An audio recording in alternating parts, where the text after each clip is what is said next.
So, habang tinekso ko sa kanya, nagmamakaawa na siya sa akin, no? Reply niya sa akin, huwag ka naman niwala, nagutos ako na patayin. Sana maayos pa, samahan natin. Pusin na natin ang gulo tayong dalawa kung okay sa'yo. Na lang yung last text niya. May panahon pa magbago ang mga tao. Meron pa akong boses nila dalawa, ang nakonversasyon ng isang artista. Plano niya itong patayin yan lahat. Hindi inaasahan ni Dondon Patidongan na isang araw, matatanggap niya ang isang mensahe mula sa taong ilang beses na niyang binunyag sa publiko. Walang iba kundi si Atong Ang. Pero sa halip na galit o pagbabanta, ang laman ng mensaheng yon ay pakiusap. Nag-text si Atong at sinabi niya na sana ay manahimik na si Julie o kilala bilang si alias Totoy. Sana raw ay tapusin na nila ang gusot sa pagitan nila at maibalik ang dati nilang samahan. Dati, kilala si Atong bilang isa sa mga makapangyarihang pangalan sa likod ng online sabong. Pero matapos magsimulang lumutang ang mga issue tungkol sa mga nawawalang sabongero, unti-unting nabahiran ng duda ang pangalan niya. Lalo na nang diretsahang ituro siya ni Patidongan bilang may kinalaman sa pagkawala ng mga sabongero. Totoo nga bang nagmakaawa si Atong kay Patidongan kapalit ng katahimikan? At bakit inabot pa ng 500 milyon ang alok niya?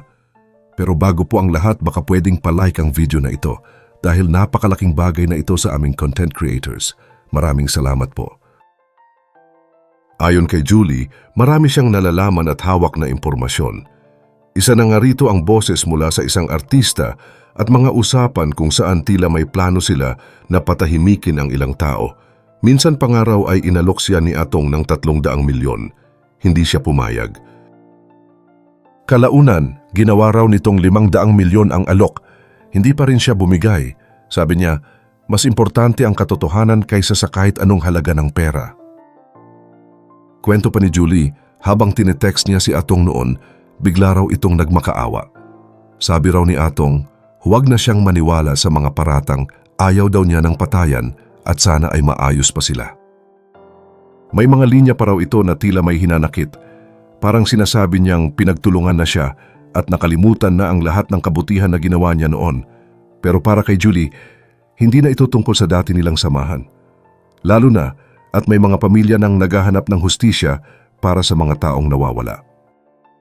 Sa dami ng impormasyon at bigat ng paratang, ramdam mo sa tono ng mensahe ni Atong ang takot at desperasyon. Parang gusto na lang niyang manahimik ang lahat, kahit pa kapalit nito ay limpak-limpak na salapi. Pero si Julie buo na ang loob. Hindi raw siya papayag na mamatay ng walang nagagawa. Gusto niya raw na iwanan ang mundo na may naitulong siya sa mga pamilyang nawalan ng mahal sa buhay. Sa kalagitnaan ng mga palitan nila ng mensahe, hindi lang simpleng pakiusap ang tono ni Atong Ang, kundi may halong takot, may pilit na pagpapalambot ng loob, at may mga salitang parang sinusubukan niyang iligtas ang sarili niya mula sa mas malaking gulo.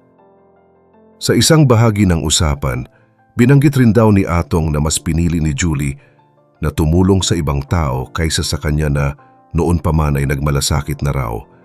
Sinabi pa nito na kung kinakailangan, handa siyang ipagpalit ang sariling buhay basta huwag lang daw siyang maagrabyado.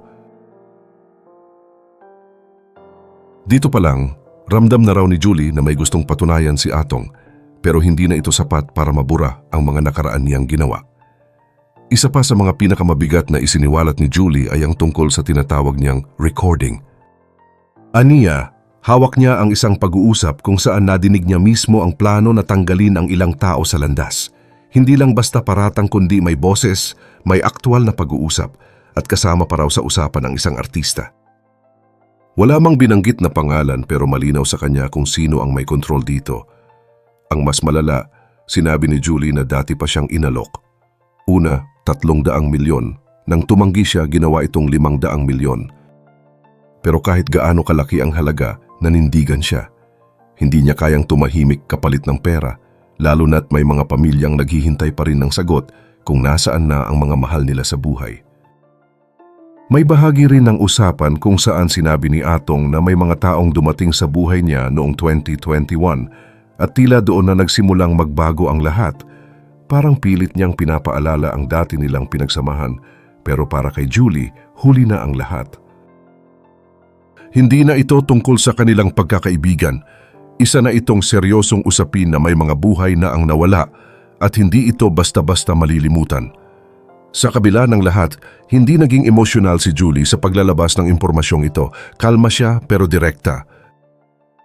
Alam niyang may kapalit ang pagsasalita, pero pinili pa rin niyang gawin ito. Hindi raw siya humihingi ng pera. Hindi rin siya nagsisisi sa paninindigang ito dahil kung may maiiwan man siyang legasya, gusto niyang yun ay ang makatulong sa mga kapwa niya na nawalan. Kung mapapatunayan sa korte na may sala nga si Atong at ang mga taong nasa likod niya, hindi lang sila basta tatawaging akusado. Ang itatawag na sa kanila ay kriminal. At hindi lang basta kriminal kundi mga taong binunot ang maskara, tinanggal ang peke nilang pagkatao at tuluyang nasagasaan ng batas na matagal na nilang inaapakan. Kapag dumating na ang araw ng hatol, magbabago ang lahat. Ang dating tinuturing na makapangyarihan, ang mga kinatatakutan, ay biglang magiging ordinaryo. Sa oras na mapasok na nila ang bilibid, wala nang saysay ang pangalan, koneksyon o pera. Dahil sa kulungan, pare-pareho lang kayong nakakulong sa 4 na pader. Doon hindi ka espesyal. Doon hindi uso ang impluwensya. Lahat kayo pantay at ang tanging makikilala lang ay ang totoo mong pagkatao. Sa loob ng selda, hindi mabubura ang mga kasalanan mo. Lalo na kung ang kaso mo ay may kinalaman sa pagdukot, panloloko at pagkawala ng buhay. Doon mo mararanasan ang klase ng hustisyang hindi ginagamitan ng mahabang talumpati o legal na dokumento. Doon ang hustisya ay tinatanggap sa bawat araw na ginigising ka ng mura, galit at takot. Hindi ka ipapakulong para lang mapag-isipan ang ginawa mo, kundi ipaparamdam sa iyo kung gaano kasakit ang epekto ng mga ginawa mong kasalanan. Ang mga ordinaryong preso hindi madaling makalimot. Kapag nalaman nila na isa ka sa mga dahilan kung bakit may mga batang nawalan ng tatay, pamilyang nasira at kabuhayang nasayang, doon mo maiintindihan na hindi palaging abogado ang nagpapabagsak sa tao. Minsan ang galit ng kapwa mong preso ang nagsisilbing sentensya. Posibleng mag-cruise muli ang landas ni Atong at Tevez sa loob. Pero kung dati sila ang iniikutan ng mga alipores at kinatatakutan sa labas, iba na ang eksena sa loob. Wala nang yabang. Wala nang astang untouchable. Ang matitira na lang ay 2 pangalan na parehong binalatan ng katotohanan. Hindi na sila tatawagin na sir, boss o pare. Bilanggo na lang at pareho silang patatahimikin ng batas. Sa gitna ng dilim ng kulungan, habang mag-isa ka sa kanto ng selda, doon mo mas maririnig ang tanong sa iyong sarili, ito nga ba ang ending ng lahat ng ginawa ko? Wala nang sagot na makakapagpalubag loob sa iyo. Dahil kung dati, ang kapangyarihan ay nakukuha sa takot ng iba, ngayon, ang bawat segundo ay paalala ng sarili mong kasalanan. Oo, may mga bilanggong tila hari pa rin sa loob. May ilang kayang bilhin ang katahimikan gamit ang natitirang yaman sa labas.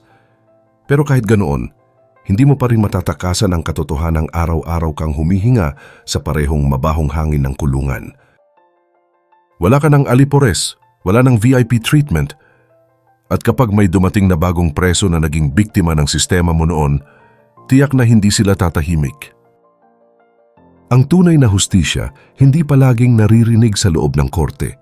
Minsan, pinaparamdam ito araw-araw, sa gutom, sa panggigipit, sa pananahimik ng lahat na ayaw ka ng pakinggan. At iyon ang pinakamasakit, kasi alam mong doon ka na matatapos, doon ka na mabubulok. Ngayon ang tanong, bakit biglang nag-text si Atong kay Patidongan na parang gusto na lang niyang ayusin ang lahat? Gusto na lang itahimik ang issue kapalit ng milyon-milyong halaga? Posibleng nakita na niya ang dulo. Posibleng nararamdaman niya na ang unti-unting pagbagsak ng mundo niya. At sa halip na matuloy ang pagharap sa kaso, pinili niyang maglabas ng pera at nagbabakasakaling mawala pa ang gulo. Pero hindi gumana. Dahil si alias Totoy mismo ang tumanggi. Sa halip na tanggapin ang alok, ipinasa niya ang laban sa Diyos. Imbes na yumuko sa takot o sa pera, pinili niya ang paninindigan. Hindi niya inisip ang kanyang sarili, kundi ang mga pamilyang nawalan. Ang mga sabonggerong hanggang ngayon ay hindi pa rin natatagpuan. Kaya ngayon, sa panahong mas lumalapit na ang desisyon, mas mararamdaman mo na rin ang kaba. Hindi lang kay Atong, kundi sa lahat ng sangkot. Sa mata ng publiko, hindi sapat ang pag-amin. Gusto ng taong bayan ay hustisya. At kung sakaling mapatunayang may sala nga sila, doon palang magsisimula ang tunay nilang pagbagsak dahil sa loob ng bilangguan, hindi mo kayang bayaran ang katahimikan ng iyong konsensya. Sa dami ng mga nangyari, hindi mo na rin alam kung sino ba talaga ang mapagkakatiwalaan. Pero isang bagay ang malinaw at yun ay hindi biro ang pagsisiwalat ni alias Totoy o Dondon Patidongan ng katotohanan. Kaya ngayon gusto naming marinig ang opinyon nyo. Kung ikaw ang nasa posisyon niya, kakayanin mo rin bang magsalita sa harap kapalit ng iyong buhay? Ibahagi ang iyong opinyon sa ibaba at huwag kalimutang mag-like at subscribe para sa mas marami pang updates.